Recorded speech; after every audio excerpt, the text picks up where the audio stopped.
Hello guys, welcome back. Today we are going to introduce my new art challenge called Prime Challenge. I'm going to show you quickly the rules and my take on it. So let's start.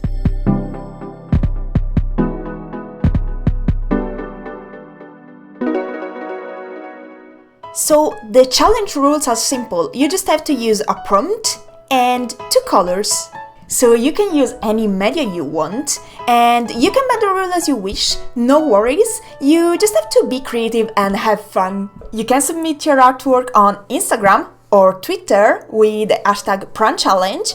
You can do a YouTube video with a speed painting maybe, and also you can jump into my Twitch and join our Discord. We have a special section there, don't miss it. But anyway, if you have any doubt, just check in the description, there are all the rules there.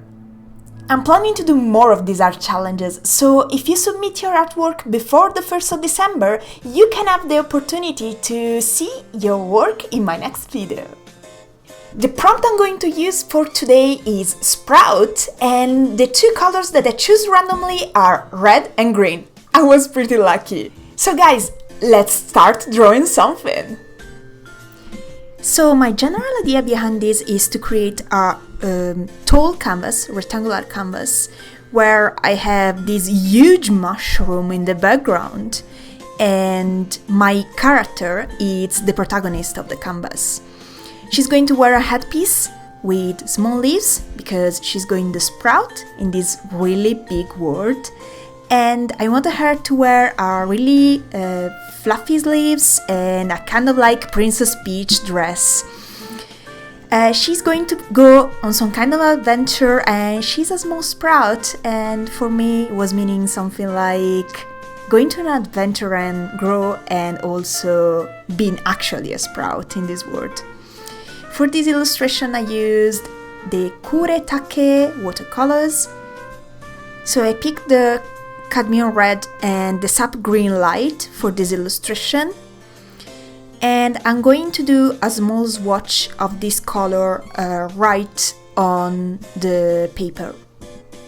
What I usually do is to test the colors, how they react together, because for me watercolor is a little bit unpredictable and it reacts in a certain way with this kind of paper or another kind of paper. So what I started doing is to see how the colors blend together, because I'm going to create a third color that is going to become my skin color and my background color or shadows.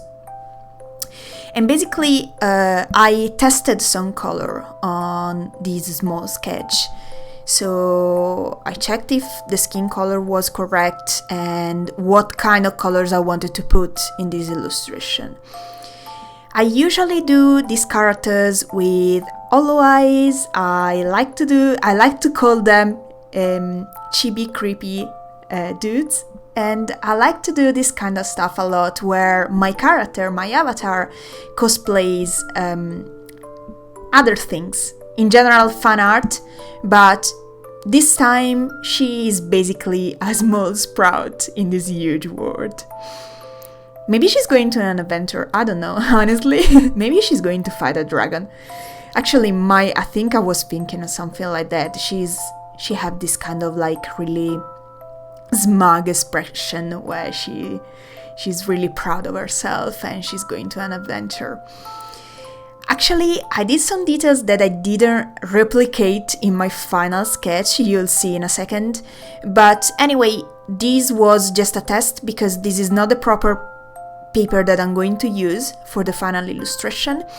And I wanted to show you my full process in this speed painting. So, as you can see, when you play in watercolor, you can blend the colors when the background is already done or when it's still wet. Mostly depends on the watercolor that you're using, the kind of pigments that they have, and also on the paper that you're using, because sometimes the paper is not good enough to do this kind of blending when the paper is still wet. So here I did again my sketch.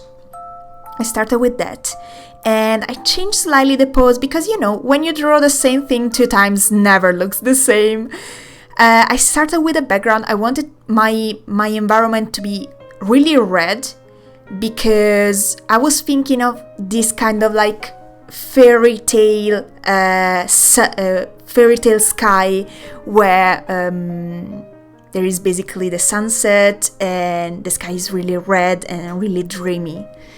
And also my character is going to be green and brown, so I want her to be the real protagonist of the canvas and be the center and the focus of the attention. So right now I'm trying to play with the colors and I'm trying to play with the wet of my paper to build some kind of contrast and some kind of pigments on the canvas. I wanted my mushrooms in the foreground to be really red, so in my opinion it's going to push a little bit the illustration and it's going to give you a really good idea what is going on in my small painting. I try to leave some white spaces to really represent the light in this illustration. So for example, I wanted the cloud to be pure white and as much as my highlight on my hair and the small dots on my mushroom in the foreground. After doing the first step of the watercolor, I decided to use an inking pen.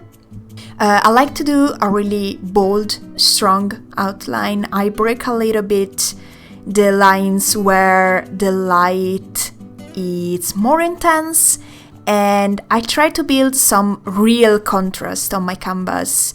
And I feel like adding this inking in this specific kind of coloring with the watercolors, I feel like it gives you a better idea what is going on in the image and it really pushes my protagonist, my subject of the canvas, really pushes my small avatar in this specific illustration.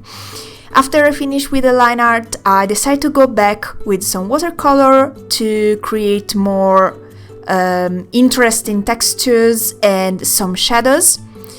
I create some textures on the mushroom in the foreground. I also add small details with the mushroom to really give you an idea that we are in a different world where everything is a mushroom and everything is gigantic and we are living in a fantasy world. And yes, I decided to go back and build some other contrast with the shadows and giving a really final touch. After that, I use a Sharpie to create the border of my illustration. And this is the final result. I'm pretty happy on how it looked like. And here you can see the finished illustration. Right now I'm going to show you all the materials that I used. I used the sap green light, as I said, the cadmium red from Kuretake brand for watercolors, and also I used a 0.3 uni pin fine line. I like these pens a lot, and the 0.8 unipin fine line to do the bolder outline, for example for the mushroom in the foreground and for the eyes.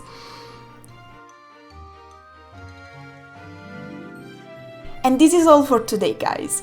I hope you liked my illustration, and if you want, just leave a comment under this video. I'm so excited, I can't wait to see all of your submissions, and don't forget to submit it before the 1st of December. And don't forget it, be creative and have fun, and until next time, bye bye!